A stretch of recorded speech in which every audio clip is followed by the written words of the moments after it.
40,000 कोस का मतलब होता है महाराज जी 1,20,000 किलोमीटर ऊंचा। बताइए कितना ऊंचा पर्वत है त्रिकूट। और इस पर्वत की लंबाई भी उतनी ही है और इसकी चौड़ाई भी उतना ही लंबा और उतना ही चौड़ा।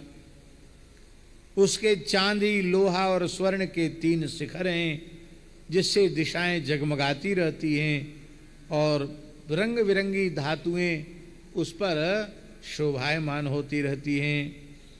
झरनों से वो गुंजायमान होता रहता है।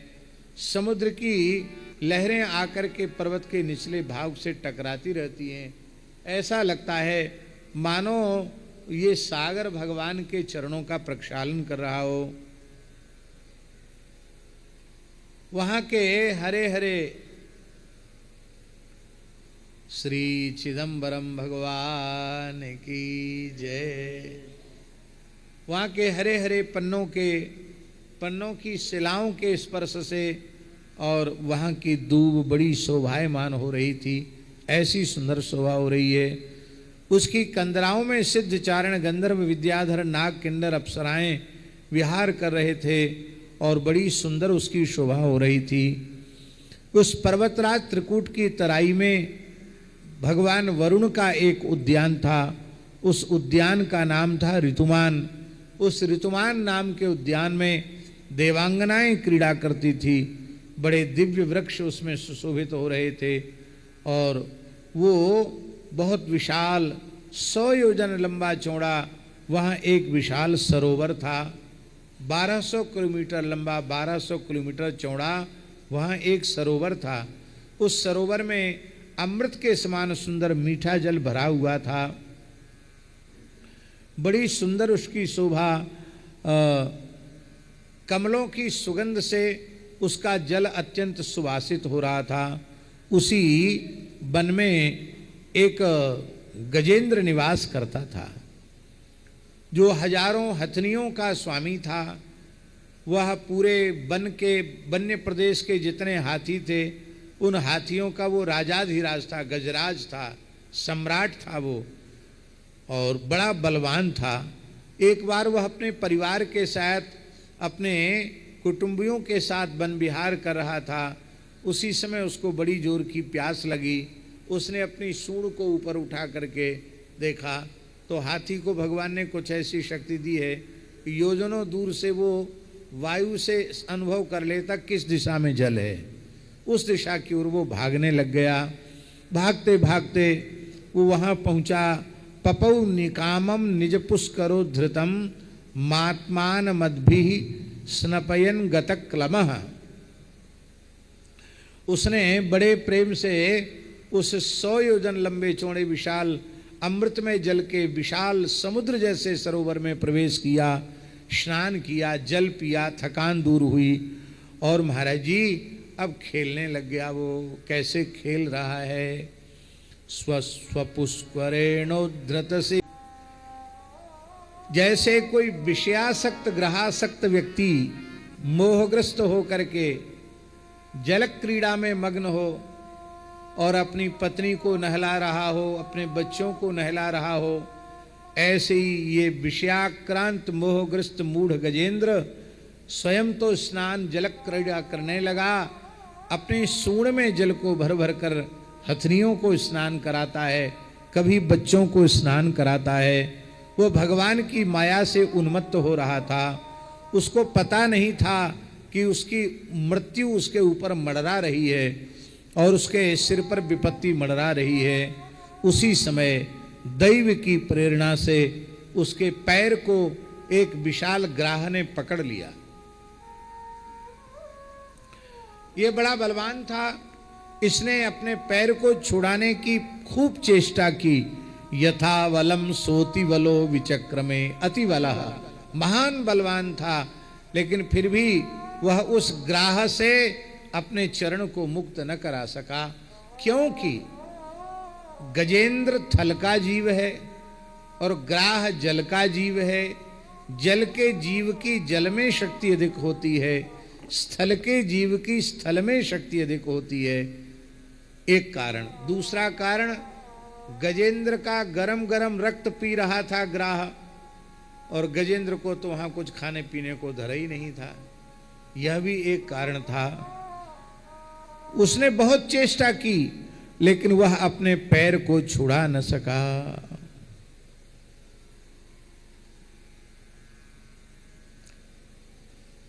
उसके परिवार के भाई बंधु, हाथी हथनियां, बच्चे चिल्लाने लगे, चिंघाड़ने लगे, और सबने थोड़ी थोड़ी सहायता की कि ये निकल आवे, लेकिन एक एक करके सब निराश हताश होते चले गए। किसी की सहायता काम न दी और इसको निकालने में असमर्थ हो गए। पार्ष्णिक ग्रहास्तारई तुम न चा सकन, वो उसकी सूंड को पकड़कर, पूंछ को पकड़कर खींचते हुए भी उसको जल के बाहर न ला सके। और यही संसार का स्वरूप है। संसार में स्त्री पुरुष गृह कुटुंब के लोग मनुष्य का तब तक सहयोग करते हैं जब तक उनको आशा रहती है कि इसको बचाया जा सकता है, और जब देखते हैं कि अब ये बिल्कुल मरणासन्न है, इसको हम बचा नहीं सकते, तो वे ही लोग प्रार्थना करने लग जाते हैं कि हे प्रभु अब तो इसको उठा लो, और नहीं तो उसी हालत में उसे छोड़कर अपने अपने काम में लग जाते हैं, कोई किसी का नहीं है। अभी सुनने में आया है कि सर्वोच्च न्यायालय ने स्वेच्छा मृत्यु का फैसला किया है।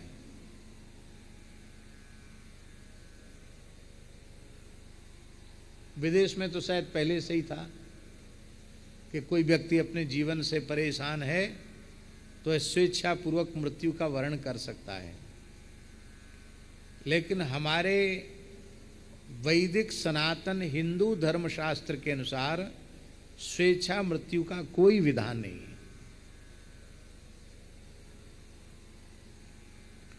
यह देव दुर्लभ मनुष्य जन्म भगवान ने अत्यंत कृपा पूर्वक, अहेतु की कृपा पूर्वक हमें प्रदान किया है। पता नहीं हमारे जीवन की कौन सी श्वास भगवत स्मृति कराने वाली बन जाए और वह श्वास हमें आवागमन के चक्र से मुक्त कर दे, नहीं कहा जा सकता। इसलिए कभी किसी मरणासन्न व्यक्ति के निकट बैठकर भी उसकी मृत्यु की कामना नहीं करनी चाहिए। उसको श्रीमद् भगवद गीता सुनाओ, उसे विष्णु सहस्रनाम सुनाओ, उसे भगवन नाम सुनाओ, उसे भगवत चरणामृत दे, उसे गंगाजल मुख में दो, उसके परलोक में के निमित्त दान पुण्य उसके निमित्त करो, ये तो अच्छी बात है, लेकिन वो मर जाए ऐसी कामना कभी नहीं कर। ये हमारे धर्मशास्त्र में निषेध है। और कान खोलकर सुन लो, भले ही सर्वोच्च न्यायालय ने फैसला दिया हो, पर वैदिक हिंदू सनातन धर्म शास्त्र के अनुसार, आर्ष परंपरा की मर्यादा के अनुसार इसे जिसे स्वेच्छा मृत्यु कहा जा रहा है, ये स्वेच्छा मृत्यु नहीं है, ये अकाल मृत्यु है, अल्प मृत्यु है, ये आत्महत्या है। और आत्महत्यारे की कभी सद्गति होती नहीं है। आत्मघात करने वाला व्यक्ति पिंडदान जलदान का भी अधिकारी नहीं बनता, उसके लिए भी प्रायश्चित का विधान है। अंत्येष्टि का महाराज जी क्या करें, माता जी लिखा है जो अपने आप सुसाइड कर लेते हैं, अपना आत्महत्या कर लेते हैं, उनके लिए हमारे धर्मशास्त्र में लिखा है चांडाल को बुलाकर उसको बाहर फेंक देना चाहिए। जिस व्यक्ति ने इस देव दुर्लभ भगवान की कृति को नष्ट किया है वो अंत्येष्टि का भी अधिकारी नहीं है।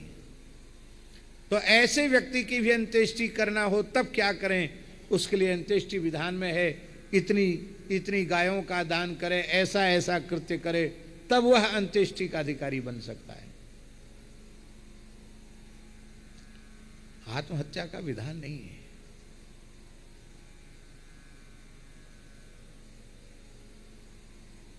क्या आत्महत्या करने से, स्वेच्छा मृत्यु वर्ण करने से क्या दुख की निवृत्ति हो जाएगी? अरे दुख की निवृत्ति तो अज्ञान की निवृत्ति से होगी, अविद्या की निवृत्ति होगी, अज्ञान की निवृत्ति होगी, मोह की निवृत्ति होगी तो दुख की निवृत्ति होगी। विशुद्ध ज्ञान की प्राप्ति होगी, विशुद्धा रसरूपा प्रेम लक्षणा भक्ति की प्राप्ति होगी, तब दुख की निवृत्ति होगी। भगवत चरणारविंद की प्राप्ति होगी, तब दुख की निवृत्ति होगी। और आत्महत्या करने से दुख की निवृत्ति होगी। आत्महत्यारे तो भयंकर प्रेत योनि में जाते हैं। लेकिन क्या कहें, जो न्याय के सर्वोच्च आसन पर बैठे हुए लोग हैं, उनकी न तो हिंदू धर्म शास्त्र में श्रद्धा है, वे भी पाश्चात्य सभ्यता के अनुकरण करने वाले लोग हैं। इसलिए सनातन धर्म के सर्वथा विरुद्ध फैसले लगातार होते चले जाते हैं। कभी समलैंगिकता का समर्थन करते हैं तो कभी स्वेच्छा मृत्यु का समर्थन करते हैं। भगवान जाने क्या क्या ऊटपटांग हैं सर्वोच्च न्याय के आसन पर बैठे हुए। लेकिन धोखे से कभी कोई राम मंदिर जैसा न्याय हो जाए तो हो जाए, अन्यथा इनसे न्याय की कोई आशा नहीं है। यद्यपि हमको महात्माओं ने कहा कि ये सब बात आप मत बोला करो, बड़े संकट का काम है, लेकिन क्या करें महाराज, धर्म शास्त्र की मर्यादा के विरुद्ध कोई बात सुनने में देखने में आती है, उससे मन को बहुत पीड़ा होती है। हे प्रभु, हे रंगनाथ भगवान, कब ऐसा सौभाग्यशाली दिन भारतवर्ष की धरती पर आवेगा जब भारतवर्ष की धरती गोवध के कलंक से विमुक्त हो जाएगी। चारों ओर स्वाहाकार स्वधाकार वसटकार सुनाई पड़ेगा। वेद ध्वनि से 10 दिशाएं प्रतिध्वनित होने लग जाएंगी। यज्ञ के धूम से सारा वातावरण सुरभित हो उठेगा। कब ऐसा अवसर आवेगा जब सभी लोग भगवान के भक्त हो जाएंगे, गोवंश सुखी और स्वस्थ हो जाएगा, वर्ण व्यवस्था और आश्रम व्यवस्था अपने स्वरूप में प्रतिष्ठित हो जाएगी। इसके बिना जीव सुखी होने वाला नहीं है।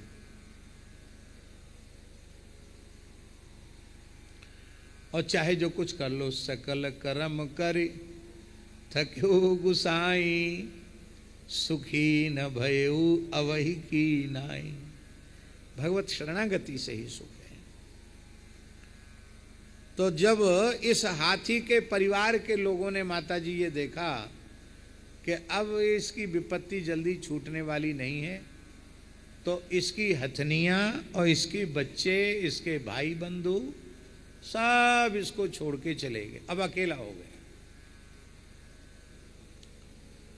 लड़ता रहा, कितने समय तक लड़ता रहा महाराज जी, बहुत लंबे समय तक लड़ता रहा। बोलो भक्तवत्सल भगवान की जय। कितने वर्ष तक लड़ता रहा? बोले नियुध्यतो रेवमिभेन्द्र नक्रयोर विकर्षतोरंतरतो बहिर्मिथा समाह सहस्रम व्यगमन महीपते सप्राणयोश्चित्रमंसतामराः। 1000 वर्ष युद्ध करते करते व्यतीत हो गए। वो सतयुग का समय था। 1000 साल तक महाराज जी अखंड युद्ध, दिनों रात।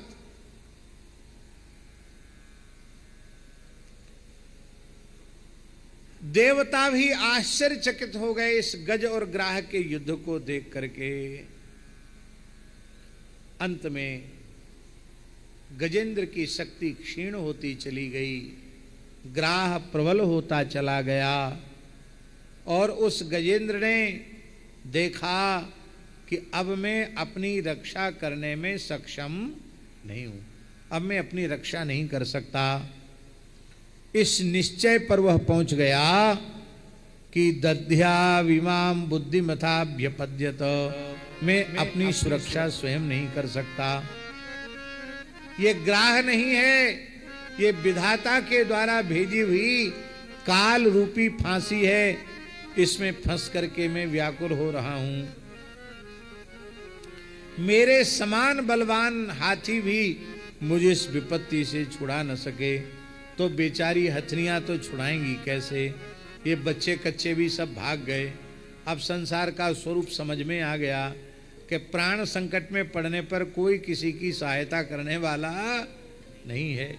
इसी को कहते महाराज जी वैराग्य। अब इस हाथी को वैराग्य, अब तक अनुराग था, अब इसके मन में वैराग्य आ गया। और जब वैराग्य आ गया तब इसने कहा ग्राहेण पासेन विधातुरावृतोप्यहम च तम यामि परिम परम परायणम। नाम नहीं लिया, मैं किसकी शरण में लेता हूं, शरण में जाता हूं। वो कहता है जो सर्वोच्च सत्ता है, जो सर्वोपरि है, जो संपूर्ण विश्व का एकमात्र आश्रय है, उस परमात्मा की मैं शरण ग्रहण करता हूं। नाम नहीं लिया कि राम जी की शरण की, कृष्ण जी की शरण की, नारायण की शरण की, शिव जी की शरण की, ब्रह्मा जी की शरण की, इंद्र की शरण। अब ये फैसला तुम करो। जो सर्वोच्च सत्ता हो, जो सबसे बड़ा हो, जो सबका मालिक हो, उसी की मैं शरण में हूं, वो मेरी रक्षा करे। और इसे पूर्व जन्म में जिस स्तोत्र का यह पाठ करता था, वह स्तोत्र से स्मरण में आ गया। इससे एक बात सिद्ध होती है महाराज जी कि प्रत्येक मनुष्य को कोई न कोई एक पवित्र स्तोत्र का पाठ जरूर करना चाहिए प्रतिदिन। ज्यादा नहीं, भले ही केवल श्री राम रक्षा स्तोत्र का ही पाठ करे, अथवा श्री नारायण कवच का ही पाठ करे, अथवा श्री विष्णु सहस्त्रनाम स्तोत्र का ही पाठ करे, कोई न कोई एक स्तोत्र का पाठ नित्य प्रति अवश्य करना चाहिए।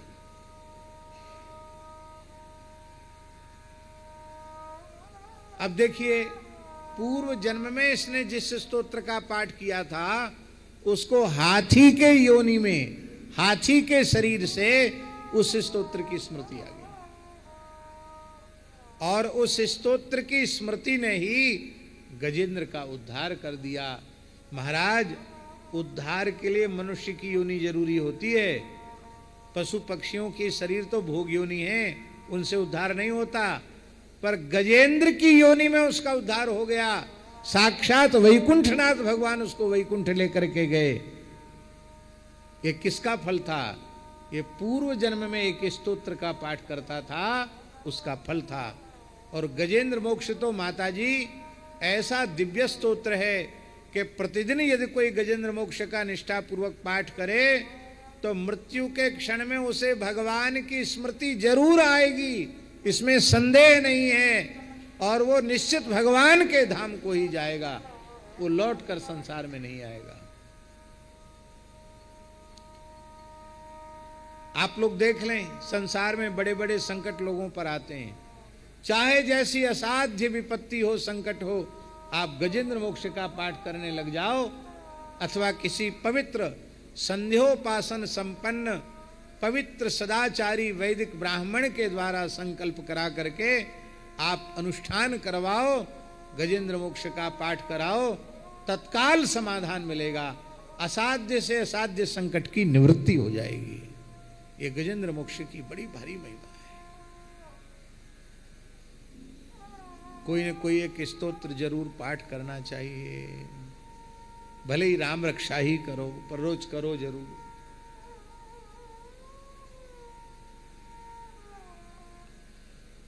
अब तो लोगों को महाराज जी आरती स्तुति याद नहीं है, तो पूरी स्तुति सुनाओ, नहीं सुना पाएंगे। आरती याद है, आरती नहीं है, स्तुति याद नहीं। क्यों? आरती स्तुति में खड़े नहीं होते तो याद कहां से होए?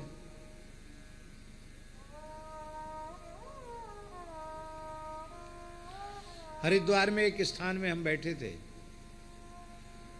बाराघाट वाले महंत जी भी थे और भी कई लोग थे। तो आरती की घंटी जैसी सुनाई पड़ी तो हमने विचार किया कि चलें दर्शन करके आवें। और 10-20 महंत लोग बैठे थे, टीवी चल रही थी। टीवी तो टीवी है, क्षय रोग को भी टीवी कहते हैं।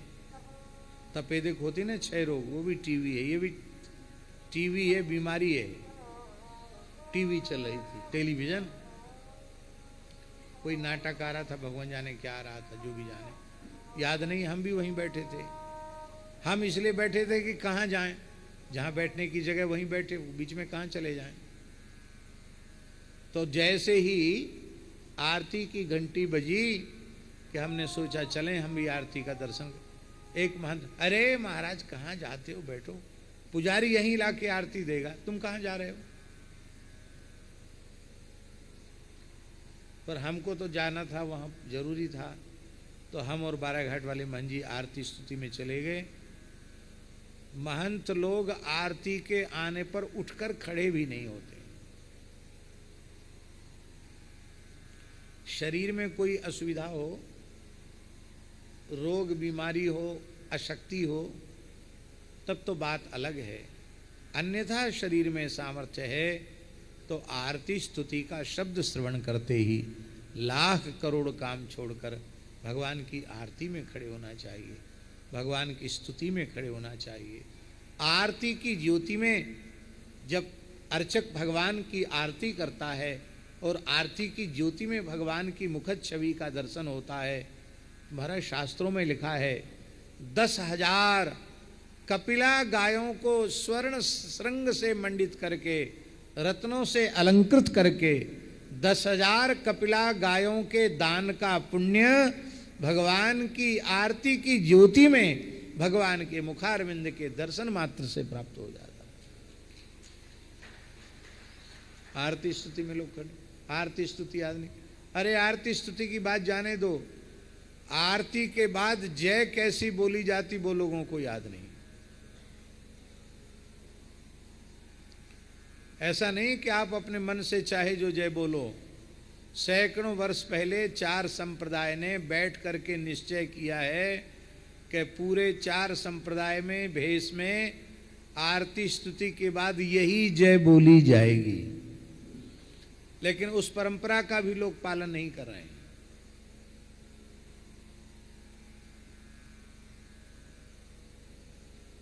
कोई कुछ जय बोलता, कोई कुछ जय बोलता। कई बार मन में आता है महाराज जी कि अब एक विद्यालय ऐसा खुलना चाहिए जिसमें साधुओं को साधुशाही पढ़ाने की व्यवस्था हो। उनको ये सिखाया जाए कि तुम कैसे रहनी कैसी होनी चाहिए, तिलक कैसे लगाओ, लंगोटी कैसे बांधो, अचला कैसे बांधो, नित्य नियम कैसे करो, अंगन्यास करन्यास कैसे करो, ये सिखाने की व्यवस्था होनी चाहिए। धीरे धीरे सब समाप्त होता चला जा रहा है।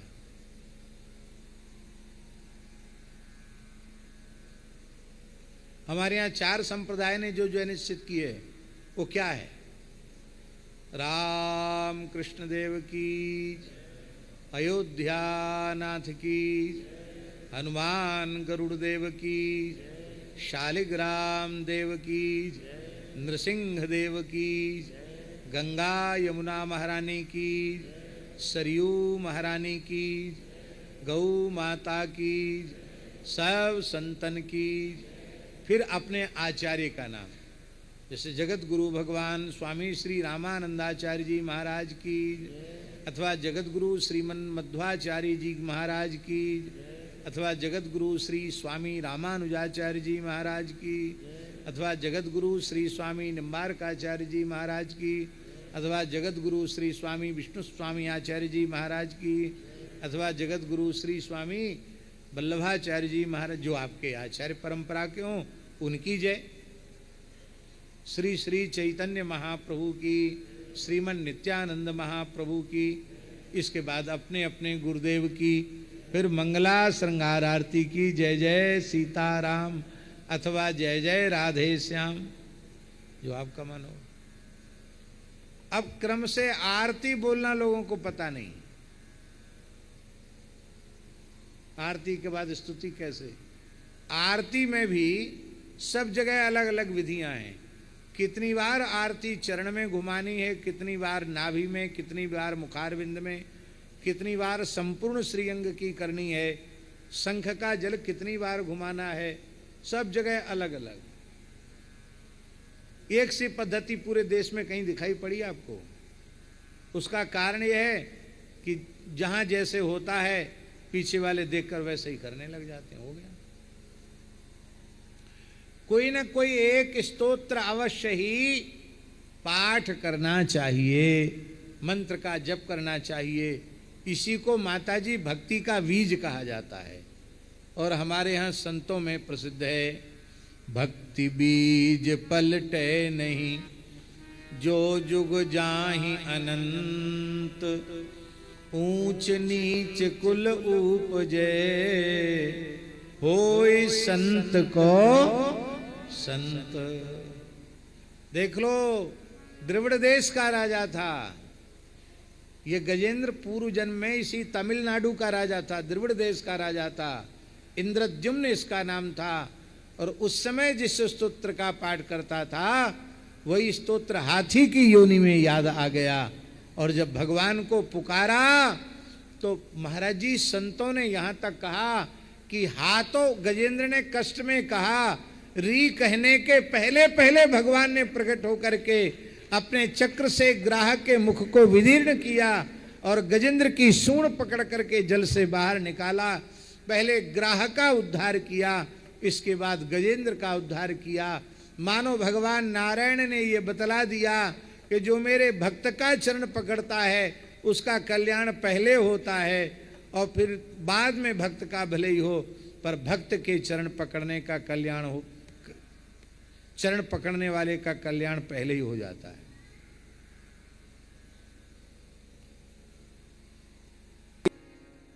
पूज्य श्री रमन रेती वाले महाराज जी से बातचीत हुई तो अरुणाचलम का दर्शन, चिदम्बरम का दर्शन, रंगनाथ भगवान के दर्शन की चर्चा हुई, माता जी की भी चर्चा हुई। और चैतन्य कुटी वाले महाराज जी आए हैं, करुणाधान वाले महाराज जी आए हैं। महाराज जी ने बोला है सब संतों को हमारा दंडवत प्रणाम, जय श्री कृष्ण कहना, अब माता जी को खूब खूब आशीर्वाद कहना और सभी श्रोताओं को खूब खूब आशीर्वाद महाराज जी की ओर से।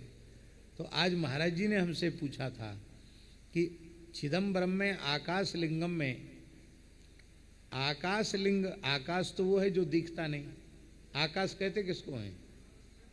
जो नेत्रों से दिखाई न पड़े उसको आकाश कहते हैं। आकाश का प्रत्यक्ष नहीं होता है, आकाश तो आकाश है। तो आकाश लिंग क्या है? वहाँ नटराज भगवान का तो अद्भुत दर्शन है ही है।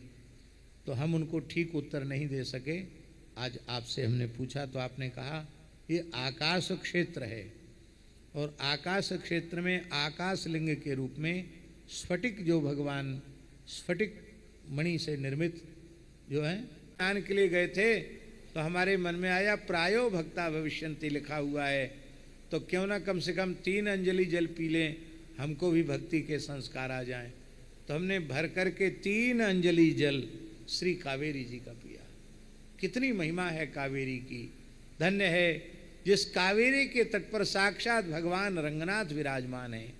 ये रंगनाथ धरती के नहीं हैं, ये साक्षात वैकुंठनाथ हैं। इसलिए हम लोग जीते जी साक्षात वैकुंठ में निवास कर रहे हैं, हम लोग वैकुंठ में बैठे हैं। ये साक्षात भू वैकुंठ है, अष्ट वैकुंठों में ये भू वैकुंठ है। अष्टोत्तर सत दिव्य देश हैं भगवान के, जो पूरे ब्रह्मांड में स्थित हैं। उन समस्त दिव्य देशों के दर्शन का पुण्य केवल श्री रंगनाथ भगवान के दर्शन से प्राप्त हो जाता है। समस्त आलवारों ने भगवान रंगनाथ का स्तवन किया है, समस्त आलवारों ने, धन्य है। और कितनी विलक्षण बात है, भगवान शेषावतार श्री स्वामी रामानुजाचार्य भगवान ने जो भगवान रंगनाथ की सेवा पूजा की मर्यादा पद्धति बनाई थी 1000 साल पहले, वो ज्यों की त्यों आज भी उसी परंपरा से चल रही है। कितनी बड़ी बात, 1000 वर्ष के बाद भी उसमें परिवर्तन नहीं है। और हम भगवान रंगनाथ से प्रार्थना करते हैं कभी परिवर्तन हो भी नहीं। भली मंदिर सरकारी हो गया, वैसे तो सच्ची बात तो यह है कि जब अन्य मत पंथ के लोगों के धार्मिक स्थल सरकारी नहीं हो पाते हैं तो हिंदुओं के ही मठ मंदिर सरकारी क्यों होने चाहिए? बोलो महाराज जी, होने चाहिए क्या? बिल्कुल नहीं होने चाहिए। लेकिन दुख की बात है, दुर्भाग्य की बात है, इसका मूल कारण है संतों का और हिंदुओं का असंगठित रहना। ये संगठित हो जाएं तो कुछ भी संभव नहीं है। आप कहेंगे फिर क्या करेंगे, इतना चढ़ावा आता है, संपत्ति आती, उसको वैदिक सनातन धर्म के रक्षण में लगावेंगे।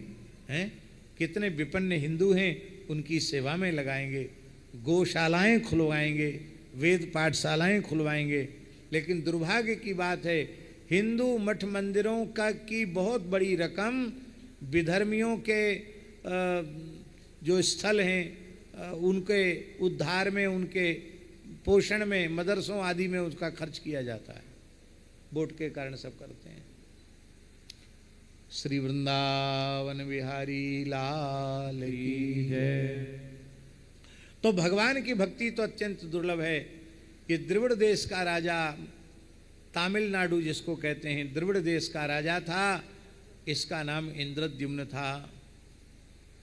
युवावस्था में ही वैराग्य हो गया, सब कुछ त्याग करके, और यह मलयाचल पर्वत पर, जिसको मैसूर में जो मलयाचल पर्वत है, वो मलयाचल पर्वत जहाँ मलयागिरी चंदन उत्पन्न होता है, मलयाद्रि पर ये तप करने लग गया। इसके तपस्या की इतनी प्रशंसा होने लगी कि बड़े बड़े ऋषि महर्षि भी इससे मिलने जाने लगे। एक दिन भगवान अगस्त्य इसका दर्शन करने इसके साथ बैठकर कुछ सत्संग चर्चा करने पधारे। उस समय ये बैठ के माला फेर रहा था। इसने सोचा अब महात्मा तो आते जाते रहते हैं, हमारा नियम पूरा नहीं हुआ, हम क्यों उठ के खड़े हों। उठ के खड़ा नहीं हुआ, उनकी तरफ देखा भी नहीं, उनका कोई सम्मान भी नहीं किया। उस समय श्री अगस्त्य जी कुपित हो गए। एक तो यह क्षत्रिय है, क्षत्रिय का धर्म है कि अपने से ज्येष्ठ श्रेष्ठ ब्राह्मण का सदा आदर करे। ये इतना दुर्विनीत हो गया कि अपने से बड़ों का आदर करना भी इसको भूल गया। बोले तू तामसी हाथी के जैसा बैठा है, जा हाथी की योनि में चला जाए। उसी के हिसाब से इसको हाथी बनना, उन्हीं के हिसाब से इसको हाथी बनना पड़ा। लेकिन पूर्व जन्म में जो भजन किया था उसके पुण्य से हाथी के शरीर से भी वैकुंठ की प्राप्ति हो गई। बोलो भक्तवत्सल भगवान की। ये ग्राह कौन था? बोलिए ग्राह पूर्व जन्म का गंधर्व था। इसका नाम था हू। हा हू गंधर्व हैं। अब नाम क्यों उनका हा हू पड़ा ये तो महाराज जी बता सकते हैं। महाराज जी हंस रहे हैं। लेकिन हा हू शैववाद्या गंधर्वास्त्र रूप शाम, ये देवताओं के गंधर्व हैं, गायन में बड़े कुशल होते हैं। तो हू ये गंधर्व हैं। ये इसी सरोवर में जहाँ ये गजेंद्र की लीला हुई है, इसी सरोवर में वो जल विहार कर रहा था, जल क्रीड़ा कर रहा था। और इसी सरोवर में महात्मा देवल खड़े होकर के जप कर रहे थे, नाभि पर्यंत जल में खड़े होकर जप कर रहे थे। ये गोता लगाए गया और महात्मा का पैर पकड़ करके जल में खींच के भीतर ले गया। जब बेचारे बहुत डर गए तब छोड़ दिया। तो महात्मा तैर कर अपने स्थान पर फिर आके जप करने लगे। और ये जल से बाहर गोता लगा के बाहर निकला, जोर से ठहाका लगाकर हंसने लग गया। हंसते हुए देखकर समझ गए किसी ने पैर पकड़ के खींचा है। पानी में किसी के साथ हंसी मजाक नहीं करना चाहिए। हाँ, पहाड़ पर हो, अग्नि में हो, जल में हो, इससे कभी हास परिहास नहीं करना चाहिए। महात्मा को अतिशय रगड़ करे जो कोई, अनल प्रगट चंदन ते होई। महर्षि को क्रोध आ गया। बोले लगता है देवता की योनि से तू ऊब चुका है, ग्राह के जैसे पैर पकड़ता है। शाप देता हूं, तू ग्राह बनकर इसी सरोवर में निवास कर। उसने कहा महाराज, संत के चरण पकड़ने वाले को तो आशीर्वाद मिलना चाहिए कि श्राप मिलना चाहिए। देवल जी बोले अरे मूर्ख, जैसे तूने चरण पकड़ा ऐसी संत के चरण पकड़ने चाहिए क्या? एक बहू थी, बोले सासू माँ के आज चरण छूऊंगी। वैसे तो गाली देती थी, पर बुढ़िया बेचारी सास थी, गई चरण छूने तो चर पकड़ के ऐसे खींच दिया पीछे की तरफ, बेचारी गिरी, कमर टूट गई। तो ये कोई प्रणाम करना होता है? ये कोई प्रणाम करना थोड़ी है। प्रणाम की एक मर्यादा है। बहुत से लोग ऐसे होते हैं जो दौड़कर पैर ही पकड़ते हैं। अब बेचारा चलने वाला चल रहा है, अकस्मात कोई पैर पकड़ ले तो क्या होगा? डिसबैलेंस हो जाएगा, गिर जाएगा। उसका भले ही हाथ पांव टूट जाए, बत्ती सी टूट जाए, उन्हें इसकी कोई परवाह नहीं। उनको तो पुण्य चाहिए, पैर पकड़ना है। एक बात बहुत ध्यान से सुने,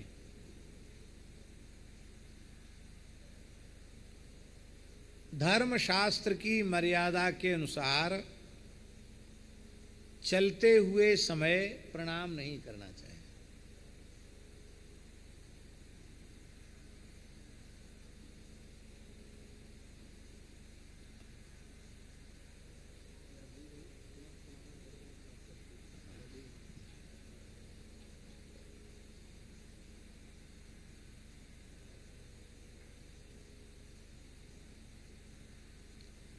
अपने से बड़े चल रहे हों तो चलते हुए को प्रणाम नहीं करना चाहिए, वर्जित है। दूर से मानसिक नमस्कार कर लें, झुक करके, लंबे पड़ करके, चरण छूकर चलते समय प्रणाम नहीं करना चाहिए, शास्त्र में निषेध है। भोजन के समय भी प्रणाम नहीं करना चाहिए। शयन के समय भी, लेटे हुए हों, लेट गए हों, तब भी चरण स्पर्श नहीं करना चाहिए। अपने से पूज्य सिर पर कुछ भार लेके आ रहे हैं, तुम प्रणाम करो तो भी नहीं करना चाहिए। अपने गुरुजी ही क्यों ना हो, भगवान की सेवा में मंदिर में लगे हों, उस समय गर्भगृह में जाकर भीतर प्रणाम नहीं करना। गुरुजी बाहर आवे, खूब 10 बार नहीं 100 बार दंडोत करो, कोई मना नहीं है, पर मंदिर के गर्भगृह में प्रणाम करने से सेवा अपराध लगता है। मंत्र जप कर रहे हो, माला जप आदि कर रहे हो, तो दूर से ही प्रणाम करना चाहिए। उस समय शरीर का स्पर्श नहीं करना चाहिए। अपने में वैसी पवित्रता हो, स्पर्श की योग्यता हो, तो दाहिने हाथ से दाहिने चरण का, बाएं हाथ से बाएं चरण का स्पर्श करके प्रणाम करना चाहिए। पुरुष वर्ग को साष्टांग प्रणाम करना चाहिए, मातृवर्ग को पंचांग प्रणाम करना चाहिए। ये प्रणाम की मर्यादा है। अब लोग प्रणाम करने ही भूल गए। तुम्हारा हाथ पांव भले ही टूट जाए, हमको तो प्रणाम करना है।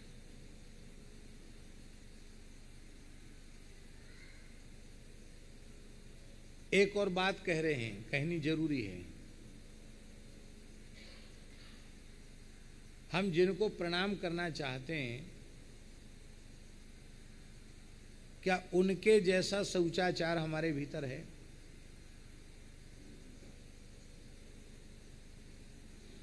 वो कितनी बार मिट्टी से हाथ धोते हैं, लवशंका भी जाएंगे तो जल लेकर जाते हैं, पैर धोते हैं, कितनी बार कुल्ला आचमन करते हैं, प्राणायाम करते हैं, क्योंकि हर समय भगवान की सेवा का कार्य है।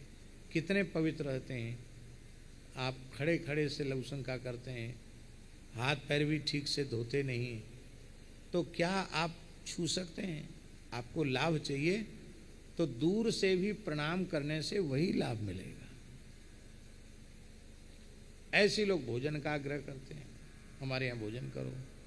कैसे करें भाई तुम्हारे यहाँ भोजन? तुम्हारा चौका चूल्हा ही पवित्र नहीं है, सब घुस रहे हैं चौका चूल्हे में, वहीं बैठकर खा रहे हैं, कैसे तुम्हारे यहाँ भोजन किया जाए? ये सब मर्यादाएं सदाचार की अवश्य ही माननी चाहिए, और तभी लाभ होता है, नहीं तो लाभ नहीं होता। बोलो वृंदावन बिहारी लाल की जय। जय श्री राधे।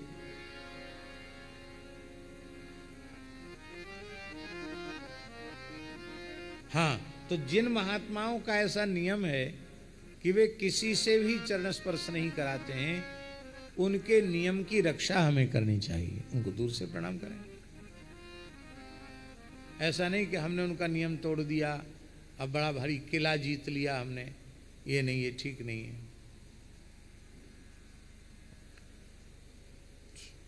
बोलो वृंदावन बिहारी लाल।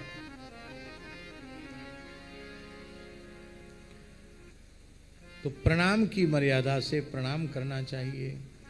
एक समय की बात है कि संपूर्ण देवता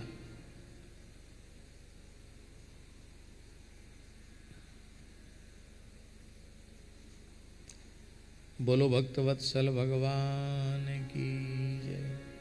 रैवत मनवंतर, 5वें मनु का नाम रैवत है। ये चौथे मनु तामस के सगे भाई हैं। इस मनवंतर में इंद्र का नाम विभु था।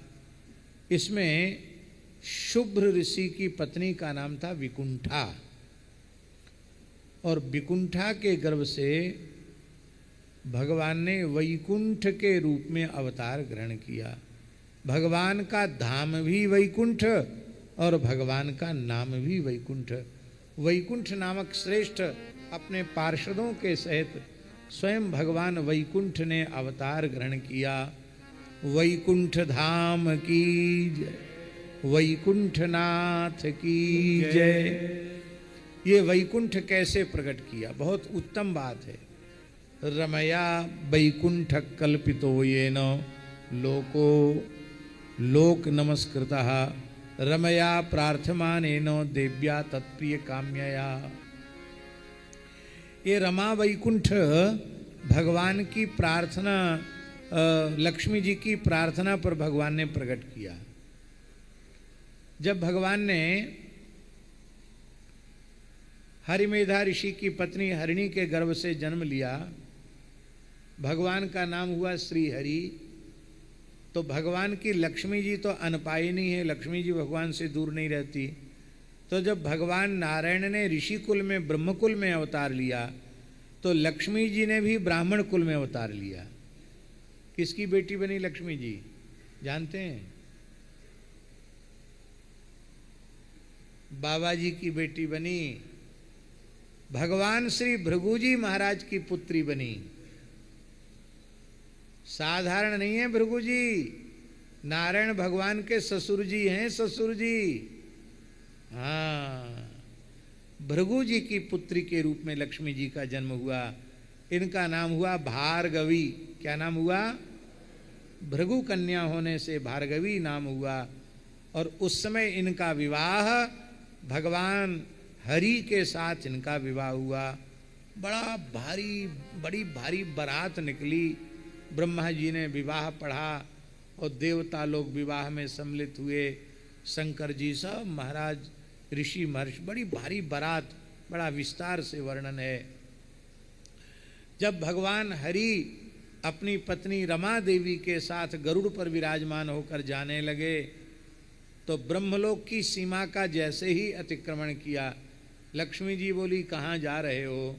बोले त्रिपाद विभूति वैकुंठ, वही हमारा नित्य धाम है। त्रिपाद विभूति जानते हैं? परम पद। त्रिपाद विभूति वैकुंठ, परम व्योमनि में अवस्थित वैकुंठ।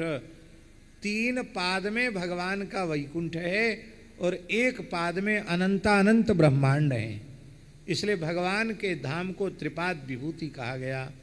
उस त्रिपाद विभूति धाम में ब्रह्मा जी का, शिव जी का भी अपने दिव्य देह से प्रवेश नहीं होता, वे ध्यान में ही भगवान का अनुभव कर पाते हैं।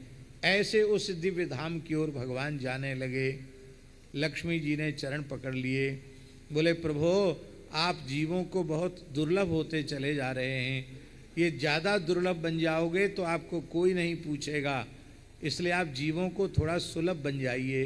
त्रिपाद विभूति में ब्रह्मा जी शंकर जी नहीं जा सकते, दूसरा कौन जाएगा? तब रमा की प्रार्थना पर भगवान ने ब्रह्मलोक के ऊपर विरजा नदी के उस पार तट पर रमा वैकुंठ प्रतिष्ठित किया। कौन सा वैकुंठ? एक महावैकुंठ है, एक रमा वैकुंठ है। रमा वैकुंठ रमया प्रार्थ्यमानेन देव्या तत्प्रिय काम्यया। रमा देवी की प्रसन्नता के लिए जो वैकुंठ स्थापित किया उसका नाम रमा वैकुंठ है। ये अवतार यहीं से होते हैं। जय विजय के साप वाली लीला भी यहीं होती है। क्योंकि त्रिपाद विभूति में न शाप है न वहाँ अनुग्रह है, वहाँ तो एक जैसा ही समय निरंतर बना रहता है। ये अवतार का उपक्रम भी यहीं से चलता है। भगवान बोले लक्ष्मी जी से, अब तो हम जीवों के लिए सुलभ हो गए। बोले बिल्कुल झूठी बात है, ब्रह्मलोक ही सब नहीं आ पाते हैं तो आपके वैकुंठ में कौन आएगा? और ध्रुव जी आ गए वैकुंठ, रमा वैकुंठ तक, सब लोग ध्रुव जी थोड़ी हो जाएंगे। आप जीवों को और सुलभ बन जाइए। तब भगवान ने क्षीर सागर के मध्य में श्वेतदीप वैकुंठ प्रकट किया। ये श्वेतदीप वैकुंठ धरती पर ही है। भगवान बोले अब तो हम सुलभ हो गए। लक्ष्मी जी बोली अभी भी सुलभ नहीं हुए। क्यों? इसलिए सुलभ नहीं हुए क्योंकि योगियों को क्षीर समुद्र का समाधि में दर्शन होता है। भौतिक विज्ञान वाले तो आज तक नहीं खोज पाए कि कहाँ है क्षीर समुद्र। खोज लेते तो जैसे पेट्रोल डीजल लोग भर भर के ले आते हैं, ऐसे ही पूरे विश्व में पाइपलाइन बिछ जाती क्षीर समुद्र से, सबको बढ़िया दूध मिलने लग जाता। तो समाधि में ही लोग अनुभव करते, सब थोड़ी वहाँ पहुँच पाते हैं। बोले प्रभु अभी भी आप जीवों को दुर्लभ हैं और सुलभ बन जाइए। तब भगवान ने भौमा पुरुष वैकुंठ को प्रकट किया जो लोकालोक पर्वत के ऊपर है। बोले अब तो हम सबके लिए सुलभ हो गए, पहाड़ पर जाकर बैठ गए। अरे बोले अर्जुन को आपकी कृपा न होती तो आप भौमा पुरुष वैकुंठ का दर्शन नहीं कर पाते, और आपकी कृपा न होती तो आपके मित्र अर्जुन भी वहां न पहुंच पाते। कौन पहुंचेगा भौमा पुरुष के लोकालोक पर्वत के ऊपर अवस्थित भौमा पुरुष वैकुंठ में? तब आप और सुलभ बन जाइए। तब भगवान बोले तब ठीक है, तब तुम चिंता मत करो, हम विभव व्यूह इस रूप में अवतार ले लेते हैं। मत्स्य कच्छप वाराह हंस हयग्रीव नृसिंह आदि रूपों में अवतार ले लेते हैं। बोले उसमें तो जिस समय आपने अवतार लिया उस समय के लोगों को सुलभ थे, बाद में तो फिर आप दुर्लभ हो गए। बोले हम रामकृष्ण के रूप में अवतार ले लेते हैं। बोले उसमें भी आप राम लक्ष्मण भरत शत्रुघ्न 4 रूपों में प्रकट हुए, वासुदेव संकर्षण प्रद्युम्न अनिरुद्ध 4 रूपों में प्रकट हुए, पर वहाँ 11,000 वर्ष और यहाँ 125 वर्ष लीला करके फिर लीला समेट ली आपने, फिर आप दुर्लभ हो गए। आप और सुलभ बन जाइए। तब भगवान बोले लक्ष्मी जी से अब आपकी शिकायत हम रहने ही नहीं देंगे। क्या करेंगे? बोले हम सब जीवों के अंतर्यामी बन जाते हैं, सबके भीतर बैठ जाते हैं। लो, सबके भीतर बैठ जाते हैं। भगवान सबके भीतर बैठ, मच्छर के भीतर भी वही बैठे हैं, मक्खी के भीतर भी वही बैठे हैं, सबके भीतर। मक्खी मच्छर से भी सूक्ष्म प्राणी के भीतर बैठे हैं। सब भगवान ने अपने खेलने के लिए बनाया है। कितना छोटा हेलीकॉप्टर है मच्छर के रूप में भगवान का। ये भगवान का बना हेलीकॉप्टर है, छोटा सा है। इसमें बैठ के भगवान सैर करते हैं। जहाँ उनके वाहन में पेट्रोल डीजल की कमी पड़ जाती है, सब जगह सुविधा है। किसी के भी शरीर पर बैठो, पाइप घुसाओ भीतर, तुरंत डीजल पेट्रोल लो, फिर उड़ जाओ। सब जगह भगवान विराजमान हैं, सर्वांतर्यामी भगवान हैं। यहाँ तक कि महाराज जी पाप कर्म करने वाला जीव नरक में पड़ा होता है, नारकीय प्राणियों के हृदय में भी भगवान अंतर्यामी रूप से विराजमान है। नरक में भी जीवों का संग भगवान नहीं छोड़ते हैं। जो हमारे संग कभी न रहे वो पराया, और जो हमारा कभी संग साथ न छोड़े वो अपना। शरीर संसार साथ रहते नहीं, इसलिए ये पराये हैं। भगवान कभी साथ छोड़ते नहीं, इसलिए भगवान हमारे अपने हैं। इस बात को हृदय से स्वीकार कर लेना। लक्ष्मी जी से कहा, पूछा भगवान ने, अब तो सुलभ हो गए, सबके भीतर बैठ गए। लक्ष्मी जी बोली बहुत गलत बात है, तुम ठगते हो सबको। कहा कैसे ठगते हैं? बोले ये कोई समाधान है? चैतन्य कुटी वाले महाराज जी हमसे कहें कि पानी लाओ, और हम महाराज जी को उत्तर दें कहाँ से लाएं? जहाँ आप बैठे हो वहीं पानी है, खोदो, कुआं खोदो और पानी निकल आएगा, पियो। बता सकते कितने गहराई पे पानी निकलेगा? तो प्यास तो बुझेगी नहीं आपकी। प्यासे को कुआं खोदने की सलाह दी जाए तो क्या उसकी पिपासा शांत होगी? उसकी पिपासा तो तब शांत होगी जब उसके सामने जल प्रस्तुत कर दें, ले महाराज जी जल पीजिए।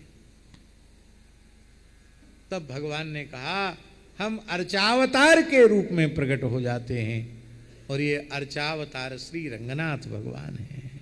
बोलो श्री रंगनाथ भगवान की जय। आपके घर के भगवान रामकृष्ण नारायण की मूर्ति अर्चावतार है, बाल गोविंद की मूर्ति, बाल कृष्ण लड्डू गोपाल रामलला की मूर्ति अर्चावतार हैं। आपके घर में शालिग्राम भगवान विराजमान हैं, वो अर्चावतार हैं। भगवान के 5 स्वरूप कहें, पर, विभव, व्यूह, अंतर्यामी और अर्चावतार। ये 5 स्वरूप भगवान के माने गए हैं, और इन 5 स्वरूप जो भगवान के हैं, पर, विभव, व्यूह, अंतर्यामी और अर्चावतार, इन 5 में बिल्कुल भेद नहीं है।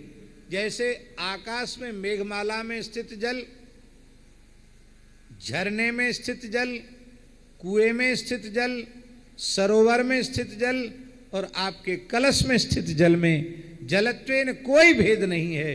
इसी तरह से जो परात्पर है वही विभु है, जो विभु है वही व्यूह है, जो व्यूह है वही अंतर्यामी है, और जो अंतर्यामी है वही अर्चावतार है। पर आप विश्वास नहीं करते हैं, इसलिए आपको ऐसा लगता है ये साक्षात भगवान है। आजकल के लोग कहते हैं कि इतने ईसा से इतने साल पहले मूर्ति पूजा आरंभ हुई, ऐसा लोग बोलते हैं। आजकल के पढ़े लिखे लोग, शोधकर्ता लोग, कि वैदिक काल में मूर्ति पूजा नहीं होती थी। अरे मूर्खो, वैदिक काल तुमने देखा? वैदिक काल में पूजा नहीं हुआ करती थी।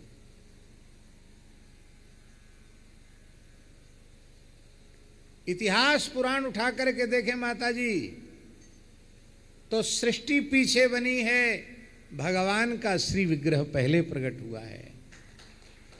जब कोई सृष्टि नहीं बनी थी उस समय ब्रह्मा जी के ऊपर कृपा करके भगवान रंगनाथ प्रकट हुए हैं। भगवान ने अपना आत्मविग्रह क्षीर सिंधु से श्री रंगनाथ स्वरूप साक्षात ब्रह्मा जी को प्रदान किया है। ये प्रणवाकार विमान में विराजे भगवान रंगनाथ वैकुंठनाथ, ये किसी कारीगर के बनाए हुए नहीं हैं, ये साक्षात हैं। इन रंगनाथ भगवान का दर्शन करके ये मन में नहीं आना चाहिए कि हमको भगवत साक्षात्कार नहीं हुआ, हमको भगवत प्राप्ति नहीं हुई। रंगनाथ भगवान का दर्शन साक्षात भगवान का दर्शन है। रंगनाथ का दर्शन साक्षात दर्शन है। गर्ग संहिता में लिखा है, धर्म मंडप है इस धरती पर। क्या है? धर्म मंडप।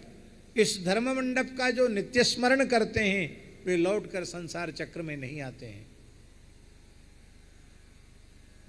इस धर्म मंडप में 5 स्तंभ हैं, धर्म मंडप के 5 खंबे हैं। कौन कौन? बोले, दक्षिण में धर्म स्तंभ है रंगनाथ, उत्तर में धर्म स्तंभ है बद्रीनाथ,